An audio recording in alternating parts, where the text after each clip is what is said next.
Ajay দেবগনের production হাউসের upcoming cinema মায়ের teller চলে এসেছে। এই সিনেমাতে মুখ্য চরিত্রে কাজল অভিনয় করেছে। তো কেমন হলো টেলারটা তার আগে বলি, অজয় দেবগনের শয়তান সিনেমার হরর ইউনিভার্সিটি পার্ট হতে চলেছে এই সিনেমাটা। তো এই সিনেমার ডিরেক্টর হচ্ছে বিশাল ফুরিয়া, খুব ভালো একজন ডিরেক্টর।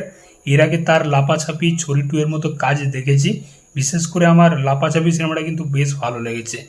এই ডিরেক্টরের মধ্যে কিন্তু পোটেন্সিয়াল আছে, ওই হরর বিষয়টা কিন্তু ভালো তুলে ধরে তার সিনেমার মধ্যে। এই টেলারের মধ্যেও কিন্তু সেটা দেখলাম, স্টার্টিং টু দ্য এন্ড টেলারটা কিন্তু বেশ ভালো হয়েছে। তো টেলারটা যখন শুরু হচ্ছে দেখবে ওই জঙ্গলের রাস্তা দিয়ে যেরকম গাড়িটা যাচ্ছে, ওখানে কাজল গাড়িটা চালাচ্ছে, তার মেয়ে ব্যাক সিটে বসে রয়েছে, মেয়ে এবং মায়ের মধ্যে কনভারসেশন হচ্ছে এবং হঠাৎ করে চারদিকে নিশ্চুপ, চারদিকে সাইলেন্ট, হঠাৎ করে একটা মেয়ে উড়ে এসে কাজটায় ধপ করে মারছে। ওই সিনটা হেভি ছিল বস। তারপর দেখতে পাচ্ছি তাদের গাড়ির উপর অ্যাটাক হচ্ছে। তো পুরো ট্রেলারটা দেখেই যে গল্পটা বুঝতে পারছি, বেসিক গল্পটা, যে হয়তো এরকম হতে পারে, আবার নাও হতে পারে।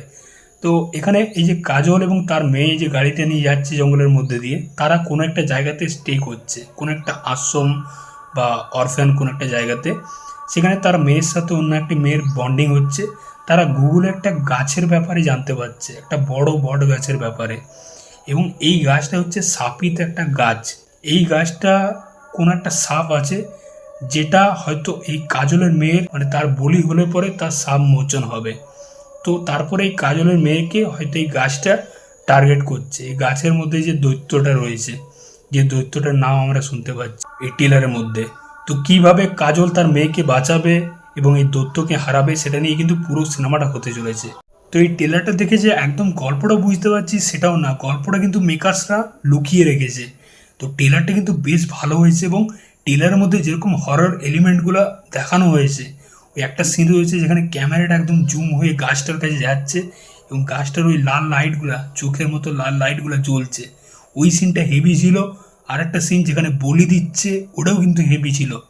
তো কিছু কিছু পোর্শন কিন্তু বেশ ভালো হয়েছে এবং কিছু পোর্শনে ভিএফএক্সের কাজ একটু খাজা মনে হয়েছে। যেরকম ওই ছায়ার মধ্যে যে গাছটা নড়ছে, তারপর ওই কাজলকে যেরকম চারদিক দিয়ে জড়িয়ে ধরছে গাছের শিকড়গুলা, ওইগুলো একটু কেমন লাগছে। এবং এই যে গাছের এলিমেন্টটা ঢোকানো হয়েছে না, এটা আমরা মুঞ্জাতে কিন্তু দেখেছিলাম, ম্যাডক ফিল্মসের মুঞ্জা সিনেমাতে। তো কোথাও গিয়ে মনে হবে যে একটু মুঞ্জা সিনেমারই রেফারেন্স থেকে হয়তো একটু এই গাছের ব্যাপারটা ঝাপা হয়েছে। তো ওভারঅল ট্রেলারটা কিন্তু ভালো ছিল, কাজলের অভিনয় ভালো এবং লাস্ট পোর্শনে যে ডায়লগটা দিচ্ছে, তেরি সাথ তেরি মা হ্যাঁ কোই কুছ নেই বিগাড় পায়েগা, ওই ডায়লগটা কিন্তু হেভি। তো এই শয়তানের সাথে মায়ের যে টাসেলটা, সেটা কিন্তু দেখার মতো হবে। দেখা যাক এই সিনেমাটা অজয় দেবগনের এবং আর মাধবনের শয়তান সিনেমার মতো একটা ভালো সিনেমা হয় কিনা, সেটাই দেখার।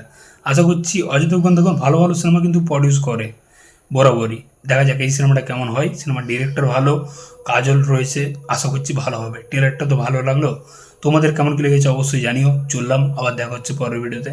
চ্যানেলটাই নতুন হয়ে থাকলে অবশ্যই সাবস্ক্রাইব করে যাও বস। টাটা।